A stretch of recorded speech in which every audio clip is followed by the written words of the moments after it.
हे पहा, आपल्या नांदुरा शहरामध्ये 2016 पासून ग्रामीण रुग्णालयाचे बांधकाम चालू आहे। आता या रुग्णालयाचे बांधकाम पूर्ण झाल्याचे दिसून येते, तरी पण कोणताही लोकप्रतिनिधी याकडे लक्ष न दिल्यामुळे हे तशाच तसे पडून आहे। पूर्णपणे हे खंडर होण्याच्या मार्गावर आहे। आता पाहू शकता आपण या हॉस्पिटलचे बेड कसे धूळ खात पडलेले आहे, पूर्णपणे खराब होत आहे। मागील 5 वर्षे जे लोकप्रतिनिधी होते त्यांनी सुद्धा याकडे लक्ष दिले नाही, आणि आताचे विद्यमान जे लोकप्रतिनिधी आहे ते सुद्धा याकडे लक्ष देतात काय, हे पाहणे अत्यंत गरजेचे आहे।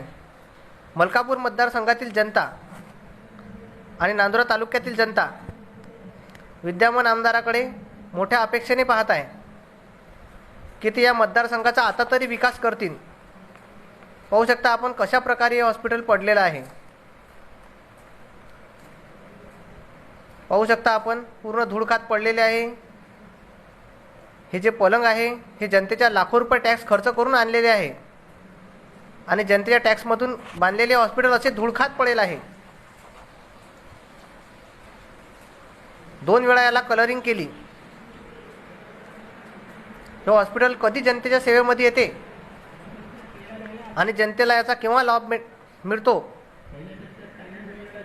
की अजून तरी 10 वर्षे मिळणार नाही, याचे उत्तर आता आमच्या मतदारसंघाचे लोकप्रतिनिधी असलेले आमदार साहेब यांनी द्यावे।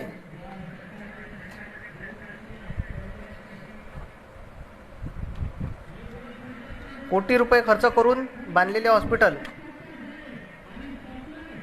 आज 10 वर्ष होता। या हॉस्पिटलला कोणताही लोकप्रतिनिधी याकडे लक्ष देत नाही।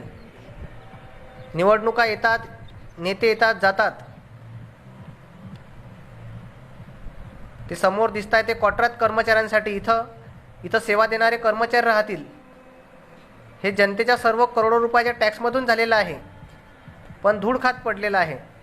अजूनही जनतेला याचा लाभ मिळत नाही, आणि केव्हा मिळणार हे सांगता येत नाही।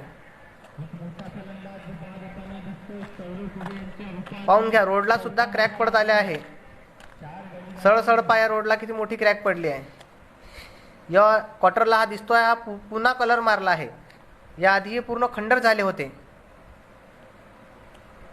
पुन्हा कलर मारायची वेळ तो तरीही हे चालू होत नाही।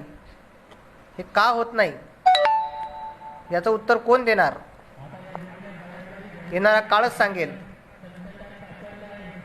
जय श्रीराम।